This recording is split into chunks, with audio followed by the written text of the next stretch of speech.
All right, guys, so I'm guessing you all have your assignment marks back by now. The last lot were done and submitted well, they got the email first thing Monday morning.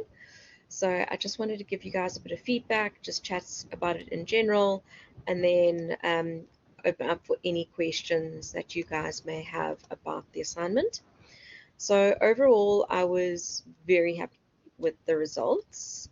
They were very good. There were very few people who didn't pass. There were a lot of people in the 75 and up category, and overall I could see the understanding and that people were coping with the work. So where most people got marks taken off was, for example, maybe the introduction and conclusion wasn't cohesive or wasn't complete, or the thesis statement was missing. Conclusions, people, giving new information, which obviously brings marks down for a conclusion. So that was in terms of the intro and conclusion. The other place where people could lose marks was in terms of the structure, not having good paragraphs and having clear distinction between different thoughts, and just having run-on paragraphs, tons of information with a clear lack of understanding in terms of what to keep and what to get rid of. So I could see that you could understand the topic, but there was like too much information in these massive big paragraphs, some people doing full page paragraphs, and that again will let you down in terms of structure. In terms of content, almost everyone did have good theory. So for a lot of people, the theory side was great.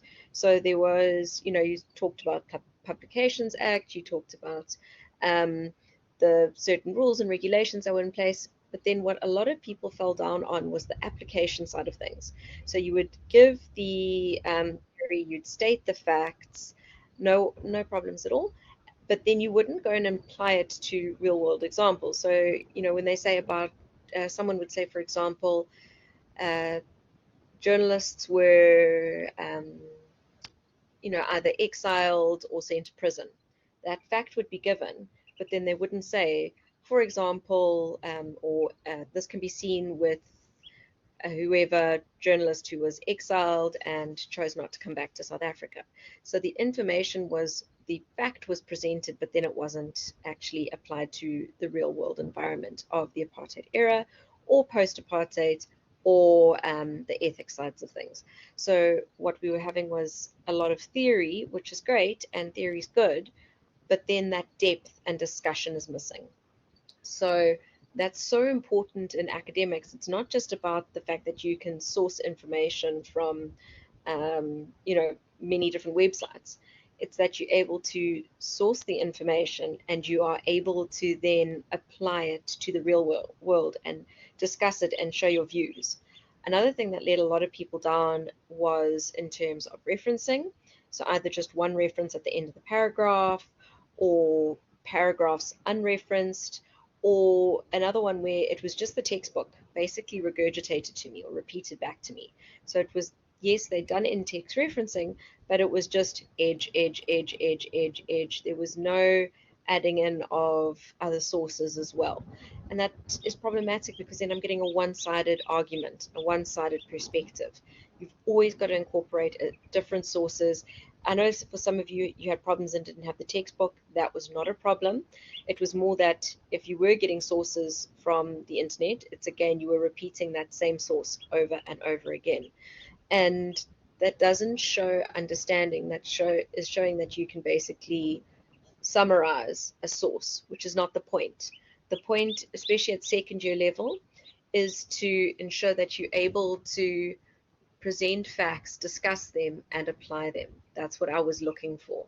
So you would have seen things like REL, R-E-L, for relevance, Ref for referencing, you'll see I would have said discussion, expand, explain this, apply this. So all that kind of shorthand to say to you, you need that, you need a bit more. You need to develop that thought that you have presented. All right. So that's the feedback from my side. What questions does anyone have from their side? Anything and everything.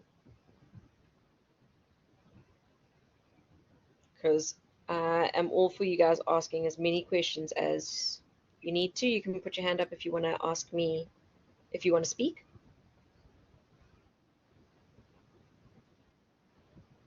Thomas, you okay? Blue's good. Anyone else? Okay. All right. If something pops up while I'm talking, I'll answer it. I'll stop and I'll answer it. Okay. So tonight, it's a pleasure. So for tonight, what I just want to speak to is about the writing. So now the academics is done and out the way, well, the majority of the academics. So now it's to focus on the writing side with regards to your stories that you're going to write. So before I actually bring up the slides, I just want to bring up the POE for you guys, just to show you. I am going to spend some time just starting to break down the POE with you guys, but I'll do that in our next class on the 17th, because I just don't want to, like I said to you guys, I didn't want to overwhelm you, and I know that you've still got submissions going out, so I didn't want to overwhelm everyone. All right, so I just want to give you guys a bit of context so you can understand how these are going to work. All right, so here is your POE. Just zoom in your side. Ah, tonight's a psych. Okay, that makes a lot of sense. All right, I was wondering why there were so few of you. All right, so just briefly, your POE consists of multiple writing pieces, and the first one, you choose two of, as we spoke previously, you choose two out of these different topics, so these different genres. So once you've developed the story ideas, like I said, I'll talk about in the next one. The next part of task one will be planning and brainstorming. Then you're going to be conducting some interviews like we did in our last lecture, or our last collab, should I say. All right. And then when we get to task 4, it's actually the writing of stories. So what is really cool with this particular POE is that you're not going to be writing a story for a journalistic story for every single style of writing. You guys are getting flexibility this year, which there hasn't been in previous years. And what that is that you are going to choose 2 of the 4 story types that are listed below. So you get to choose whether you want to do a hard news piece, a newspaper feature, a magazine feature, or an opinion piece. So if, for example, you really don't like the style of news writing or newspaper features, or if you have got a really good opinion on something, it means that you get to choose. So it just helps you guys with, working to your strengths and getting a little bit more flexibility. Because what had happened in previous years was you had to write a piece for every single style, and it got quite overwhelming. And also meant that if you had a particular strength, it didn't necessarily come through because you had to still write the other styles of writing. Right. So see that as a win, see it as a positive, because it is definitely working in your favor. All right. So what I'm going to just go through tonight with you guys is just looking at the foundation, which is for your hard news, and from this we develop our newspaper feature and our magazine feature. So it's super important to understand just the basics to know where we go from here. So you guys need to think about your writing, because previously you were writing for academics, now it's the shift of writing for journalism. All right. So this is what I said to you guys. Read as much as you can. Make sure that you are starting to engage more with news stories and with magazines and all that kind of thing, just to make sure that you are getting familiar with the different styles of writing that are available, and that see what you actually like. All right, because it's what you like at the end of the day. And when you are writing, just remember we base all journalistic pieces on the 5 W's and H. So who, what, when, where, why, and how. It's so important to think about this because these questions need to be answered. And when you're writing a journalistic piece, what you are trying to do is you are trying to give your audience as much info as possible. And you don't want them at the end of the article going, but how? But why? Where did this take place? I don't understand. Your aim is that when you guys write, and when you are actually putting your piece together, at the end of it, you need to look over your piece and see if you answer all 6 of these points. And then from there, then also additional facts as well. So if I read through your piece and I'm going, but how did this happen? Or why did this happen? Then I know it means you haven't done what you are meant to be doing.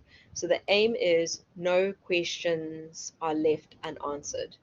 Is everyone clear on that?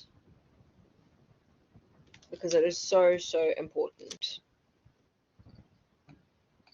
Okay. Sorry, I know I might sound like I'm stressing odd things, but you have no idea how many stories I read, and I'm going, but I don't understand, and I don't want that for you guys. All right. The next thing you need to think about, and again, this works for all journalistic stories that you guys are doing, is about hooking your reader.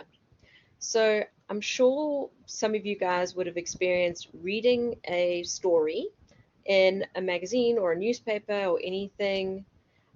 Yes, Lou, I'm so with you on that. It's because they're getting through them so quickly and they're not spending the time to read over their stuff before it goes to print. All right.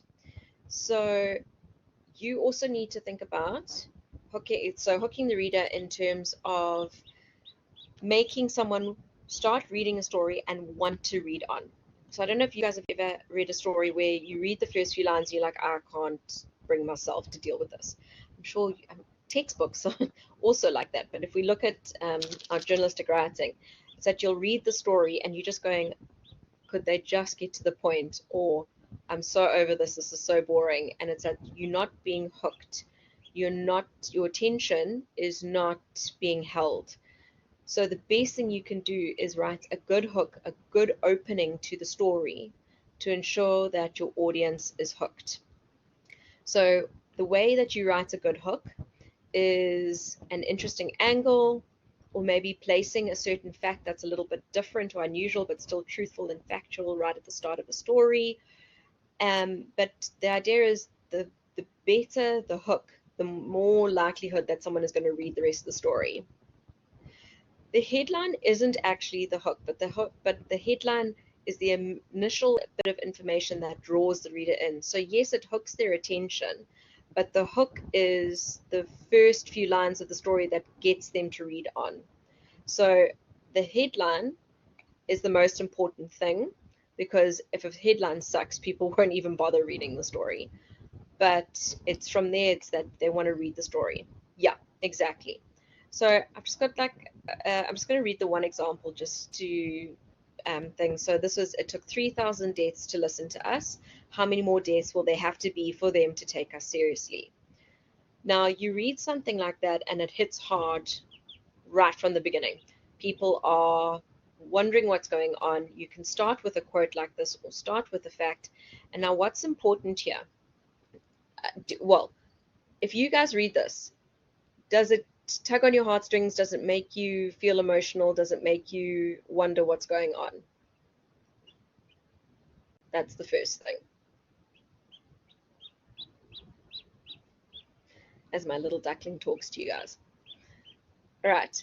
So to me, what is good here? Yeah, you want to know more, but now this is the thing. Remember, in journalism, the journalist has to be objective, right? Good, exactly. So it's making you curious. So a journalist has to be objective. They have to be neutral. But that doesn't mean a story cannot pull emotion. How emotion is brought into stories is through the voice of the people that are experiencing whatever is happening. So this is a very emotive quote, and it makes you question what's going on. But it's getting the attention of the audience through the voice of someone experiencing it. So the journalist is being super clever and going, I'm going to hook the reader by the person who is experiencing this firsthand by letting them hook the reader. So it's really important to remember that where you can't give me your opinions or your views except in your opinion writing, but you can give the views and the opinions of those who you interview. All right. So yes, some see a plastic straw as a harmless piece of plastic. But what many do not realize is that over 1,000 turtles are killed every year because of plastic waste in the oceans globally. So now, no problem at all. Now, again, this isn't it's not as hard hitting possibly as, 3,000 people dying because they're just turtles, I say with air quotes. But again, it's bringing in emotion through facts. So it's that, we often, just dismiss the traditional quote is, it's just one plastic straw, said 8 billion people. But yes, it's statistical facts, but it stops you and makes you think, and you go, "Oh, hell, that's scary." And then it makes you want to go read on more. Or if you have no interest in global warming or environmental stuff, you go, "Cool, this is not for me." So when you are writing, when you're opening your story, just think about how you're going to hook me. I'm going to be reading what, two stories each. There's 130 odd of you, so look, let's go with 250 um, journalistic pieces of writing, right? What is going to make yours stand out against all the other 250 pieces? That's the way you've got to think about it. Is that you want me to stop thinking about my marking and start thinking about what I'm feeling. So it's not me reading the piece because, oh yeah, I've got to mark it and I've got to give you a mark. It's I'm stopping to read the piece because I'm going, wow, this is so well written. And that's what you've always got to aim for. So once you've hooked the person or the reader, or me in this instance, you've got to then know how to write a good lead. So your hook is generally found in your lead, but you can also have it following on after if there's something first that you want to open with that's shocking or interesting or just grabs my attention. And there are certain types of leads that you're able to use. And this again works for all the styles of writing. This is why I'm just spending a little bit more time on this because it filters through for your news writing, newspaper feature, magazine, and opinion writing. So the first thing is that you can do almost a summary lead where you have all 5 W's and H right at the beginning. They're done using the inverted pyramid style, which we're going to look at in a second. And it's basically about getting the most important facts straight out to the people, and so they don't have to go and read the rest of the story. That time is money and people don't have the time, so summarize it, get the key facts so people can move on and read another story. The next one is the complete opposite of this, and this is where you use an anecdote. Now guys, unless you are sure that you're writing an anecdote that is really different or interesting, try avoid this one. It is more difficult. It is a tricky type of lead to do because anecdotes, it's a story within a story. And unless you're quite a skilled writer, they're difficult to do. I know personally I don't ever use anecdotal leads, not because I'm not a strong writer, but it doesn't work to my strong suit. So for me, I just don't feel it is the best approach when I'm writing stories. So it's got to be the right place for it, because a little anecdote before a main story about 20 people being killed is not the right place. So just be careful with your anecdotal leads. If you want to try it and you think you've got a good idea for your POE, just send me a screenshot of what you've written and I'll tell you if I think it's good, needs some work, or what have you. Okay, just because it is the more difficult of the leads. The other thing you can do is a descriptive lead where you describe the place, basically help the reader to picture where they are. And this is how I talk. My husband always tells me to get to the point. I know my husband does that to me too.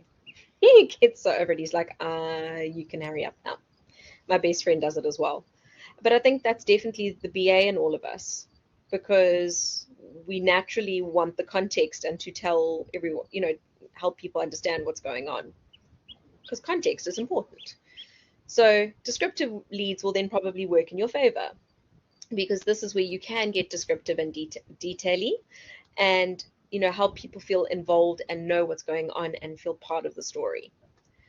Then the other two types of leads is your immediate identification lead. So now if you've got a celebrity or someone of importance within a story, you immediately identify them because they hold prominence. So it's important to name them right at the beginning, sorry. But if the story itself is more important than the person it's impacting, then you'll do a delayed identification lead. All right, so it just depends on what approach you want to take. Again, if you write your lead, you're not quite sure if you've got it right, just send me a WhatsApp, give me context, show me what you've done for your lead, and I'll tell you if I feel you're on the right track or not. I'm not going to obviously be able to read whole stories, but snippets of stories, questions, and all that, ask away. All right. So now what's really, guys, just give me one.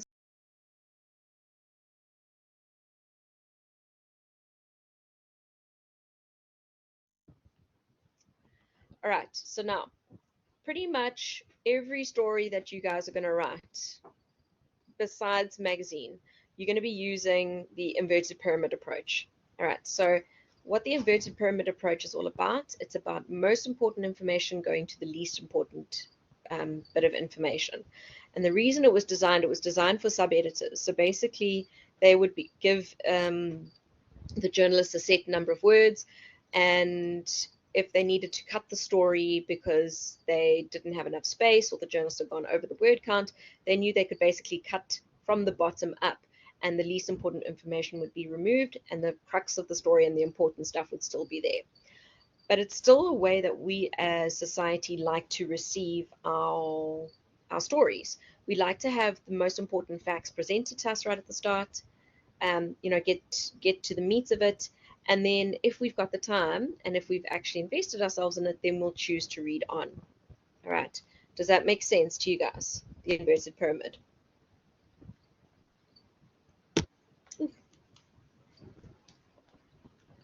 Cool. All right. So now this is where the things shift a bit. So working off that idea of the inverted pyramid is the hourglass. Now, the hourglass is also quite a common one, but is actually really nice because it uses this idea of the inverted pyramid, starting with the most important facts, going to less important facts. And then what happens is that you have a turn. You have a bridge connecting the original story to the rest of the story. It's that point where people can either choose to stop reading or choose to invest, again, time and effort reading on. And what that does is that turn gives our subconscious that moment to stop and go, do I want to read on? Or do we want to actually stop where we are? So I like the hourglass for the newspaper feature, for those who choose to write that style, because you're giving me all the facts, you're giving me the most important stuff at the top, then you give me an interesting turn. So either an interesting fact that's not critical or slightly different take or something, and then you expand upon the main story. All right, and then you give me and flesh out the details and give me all that extra stuff. How's that? Does that make sense?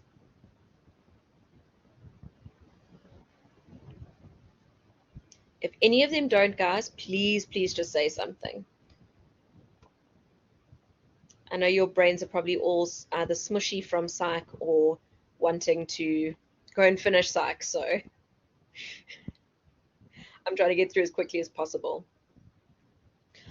Sure, Kirsten. So for an hourglass, so let's say, let's do something odd. Let's do the Met Gala. So I don't know if you guys are aware that the Met Gala happened on the 1st of May. Oh, geez, Luca, that's insane. So with the Met Gala, it was held on the 1st of May. all the celebs were in their fashion and style and all that, and the theme was Karl Lagerfeld, okay, who's a bit of a controversial figure within fashion industry. He was really important in a lot of the major design houses and that, but not not necessarily the most ethical and greatest person. So let's say with the hourglass, you inverted pyramids at the top. So at the top, you'd have all the facts about the Met Gala was held. This was the theme. This is where it was. This is the people that were the chair people for the event, and many celebrities were there. Then you would do the turn. Now, the turn would maybe be either speaking to the controversial topic of Karl Lagerfeld as the theme, and then speak to how the fashion was representative in terms of his wedding stuff and in terms of his color schemes, in terms of who he was as a designer. Or your turn could be looking at those celebrities that wore pink as a statement out against Karl Lagerfeld because he said people must think pink but never wear pink, and about how those people deliberately wore the color to stand out against the theme but still be present at the event. And you would go into that greater detail. So how you've got to think about it is that the people that read just the top section are those that need the need to know facts, the most important stuff to get a gist and know what's happening within the world around them. But the rest of the hourglass, the second half, is where it's those people that want the deeper story, where they want a deeper meaning and want to know more facts than just what you could fit into your 5Ws and H. Does that make sense? Yeah, exactly. But not the meaty stuff that's like critical for people to understand. Cool. I'm glad that makes sense. All right. So the diamond approach for those who want to do magazine writing, okay? This is the approach you're going to use if you're doing a feature on a person or a company or a yes, exactly. That's right, Lou. So if you're doing anything where a company, organization, a humanitarian issue, activist, or a person, you use the diamond structure. So how this works is you will focus on a central character, so a person, an organization, a topic. So whether it be a celebrity or someone who's big within your community, who's trying to bring change to whatever it may be. Okay, so I'll give you an example. There's a person in my area that, or there's an organization in our area called Pass the Panties. And what they're trying to do is get all the schools to collect new clean underwear for the local community schools because they found out a lot of the girls are going to school without clean underwear. And they do drives in all the schools, all the shopping malls and everything, and it's quite a big thing. So if I was going to do a feature on them, I would start with, for example, there's a woman involved with it called Caitlin, and I would start with using her voice, some direct quotes about how she feels about this event, what it means to bring change to her community that she's grown up in and lived in for 30 something years. You give a voice through that human context, through the quotes, through the emotion, again, the emotion coming through the person being interviewed. All right. Then the focus shifts going to the larger issue. The larger issue being how girls are going to school without clean underwear, the sanitary thing, the sense of pride, and what have you, and then speaks and explains the whole big story of what this organization is all about. Then finally, you come back and then you zone in back on that person who you introduced at the front, or the organization at the front, or the start of the diamond. So the idea is it's character, emotive depth, bigger story of what you're speaking to, and then character, emotive depth at the end. All right. How's that for you guys?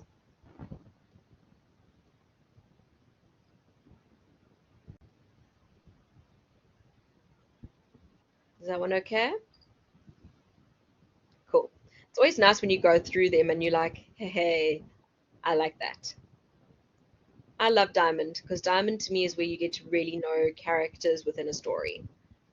So if you're going with magazine or newspaper feature, especially magazine, the Diamond is for you. Then the last one is Champagne. Okay. Yeah, Kirsten, and they can be more entertainment based. They can also be quite hard hitting. So every profile piece, every like humanitarian organism, activism, all that, um, those all used diamond approach because especially like with humanitarian and activism where they're trying to get people to yes, relate more to the person. That's how it works, but still very factual and very informative. But yeah, they are generally done for a bigger cause, so tugging on heartstrings or whatever it may be. All right, now the champagne glass. This is again your inverted pyramid, as you can see up at the top. Then you have the transition, like you did with the hourglass. Then you present the facts just in chronological order. All right, so it's just about making sure the facts are there. Boom, boom, boom, boom, boom, boom, boom.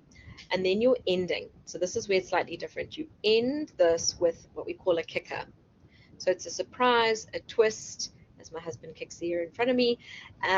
It's something that is interesting, different, a nice little tidbit that you keep for the end. Again, nice to know, not need to know. That kind of rewards your audience for sticking with you for so long. So you're kind of going, listen, you've been really great. Thanks for reading my story. Here's the coolest bit of this whole thing. And you leave it right to the end. So this one works exceptionally well for your newspaper feature. It is so sadistic, I know. Listen, journalists have black hearts, whether it's from cigarette smoke or years of seeing utter rubbish and heartache and all that. We've got to take our kicks somewhere.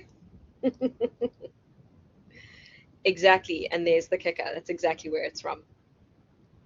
So that is another nice approach for a newspaper feature. So at the end, you're like, that is so cool. I'm glad I stuck with it. I'm glad I read this whole story. Okay. Is that one good for you guys? Does that make sense? Okay. So now I just want to speak to the features. Okay, so if you look at Learning Unit 7 and 8, it's talking about the newspaper feature and the magazine feature. But I want to just say to you guys what the differences are between them.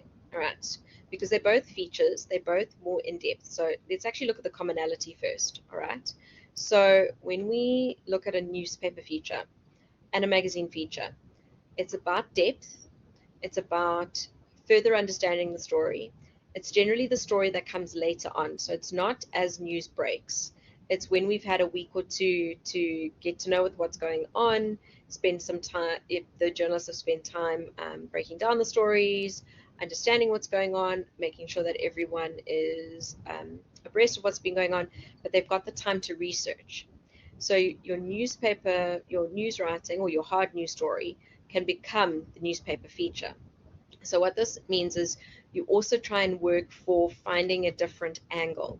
So you need to think about how you are going to write the story that it stands out amongst every other story that's out there, what makes the story interesting, what makes your story have value and worthwhile, and again, what will give everyone the benefit of reading the full story in depth rather than just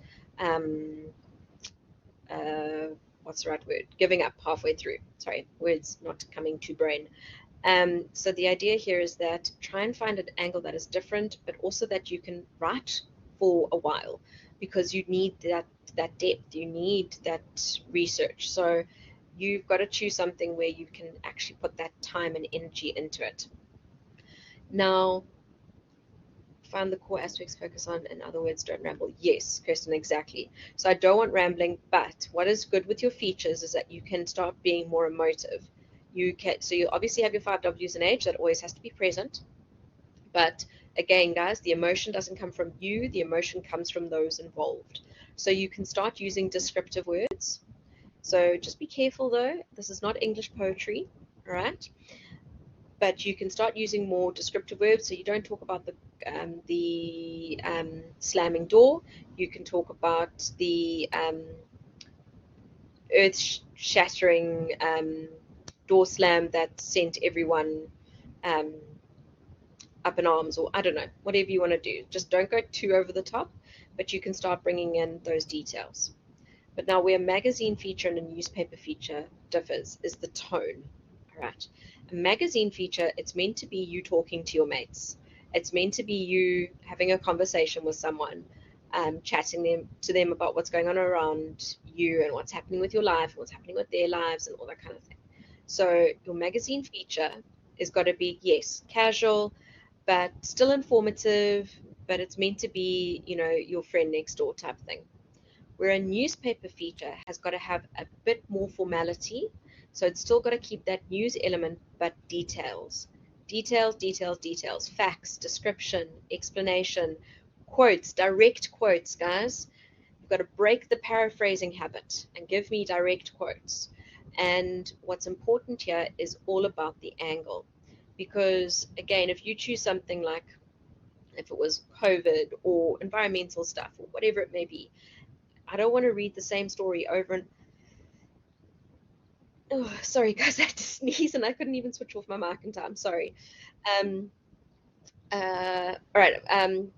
I'll read through your thing now, Wasima, and then I'll get onto it.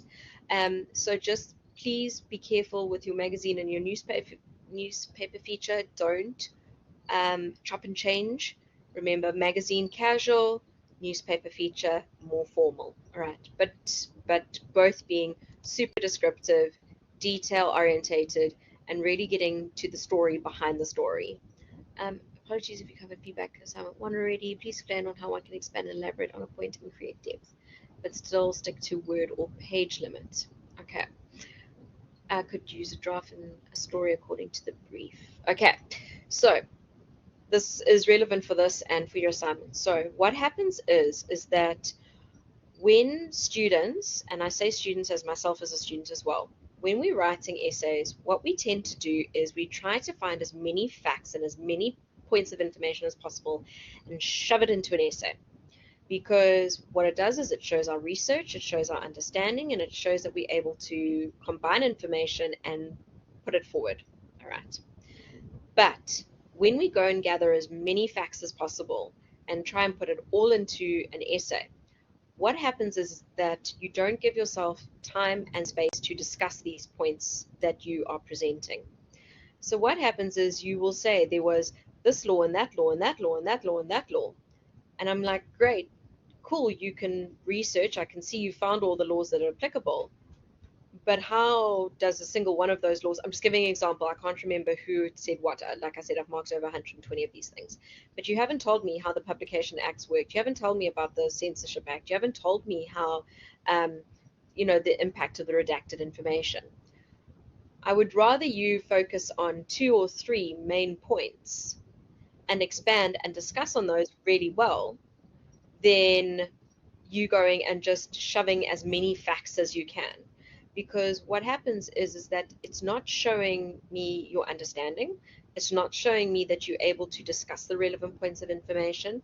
And what happens is that you just are presenting fact after fact after fact. And so that is what happened to a lot of you, was that you were just trying to give me as much factual information as possible, but you weren't spending the time going, okay, here's the fact. So the fact is people were exiled. People were kicked out of the country. People were sent to prison. Okay, that's the fact. Now, discuss it.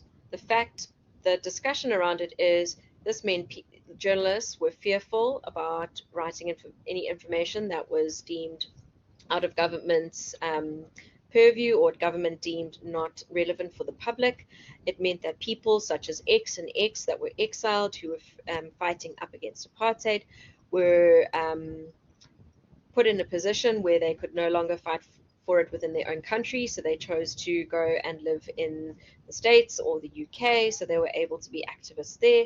But it meant that more censorship was occurring because they were, the people that were trying to speak out about speak up against apartheid were the ones who were being kicked out. So it meant that that our journalistic pool was getting smaller and smaller, and the reach of government was getting larger and larger, and people were seeing it as being okay, because our media was constantly telling us everything was okay. Does that make sense? So that is where the key difference is that we don't want just 20,000 facts. We want fewer facts with depth and discussion and showing us your understanding and why that fact is critical for me to know. There were some people that got in the 80s and 90s that presented 2 or 3 facts on apartheid, but their discussion and their explanation and their application was really exceptional. So how you would do it is you would, so for example, you would use a snippet from Edge, let's say, and that quote is, people were exiled. Okay, I know this is really basic. People were exiled. You would discuss the point and you could say, this is further supported by Smith 2020 by explaining that this person was kicked out in this year because of their piece on this. So what your discussion is, it's you presenting facts, then you discuss and say, from this, what we can ascertain is that the fear that was being felt by the journalists was real and evident, and people were putting their own security before reporting truthful, accurate information. You're not saying that based on your viewpoint. You are saying that based on the evidence you have shown me. So you would give me fact, you would discuss that fact, you would then support that discussion with another fact, so preferably from another source or further supporting with the textbook. But the biggest problem that everyone was doing was they were just regurgitating the textbook back to me. So you'd go and find another source to support that, and then you would discuss that. So that would be a paragraph. Then you would move on to your next point of information. You should never ever end a paragraph on a direct quote without discussing it. You should never end a paragraph presenting a piece of information and not further discussing it. You always need to break down and discuss every point that you make, because otherwise you are showing me, hey, I know what I'm talking about, but I'm not going to actually tell you how I know what I'm talking about. And that is where things went wrong.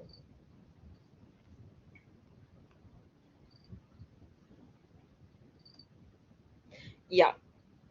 And I understand it, it's natural. And especially with modules like psych, where it is about presenting as many facts as possible to support your argument. But in other humanities, like social sciencey type subjects, I know psych is social science, but I mean it's not that's more sciencey on the side. But on the more humanity sides, your sociologies, your journalism, your media studies, and all that, you need to elaborate, discuss, and show us your understanding. That is where the marks come in. And the application, guys. So you would have seen application or examples. I alternated between those two words because I need you to apply it to the real world. I need you to discuss it and explain and give examples to show me that you understand. So hopefully that will come across, and hopefully that will help you guys, because I know how frustrating it is. I totally get it, because I know you guys want to do well, and then I put my foot in it for you guys but it is something really important. Okay. All right. So does the features aspect and the hard news story part make some sense, guys?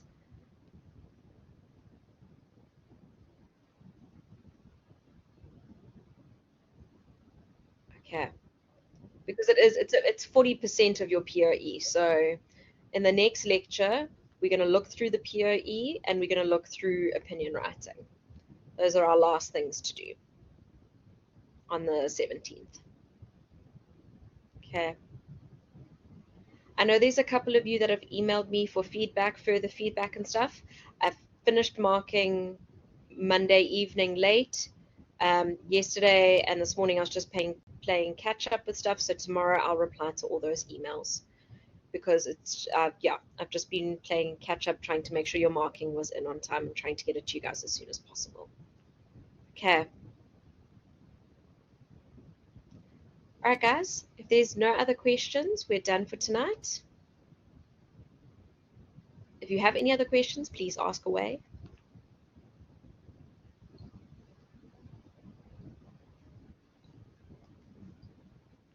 All right. Thanks so much for coming on when you have an assignment due tonight. I really appreciate it.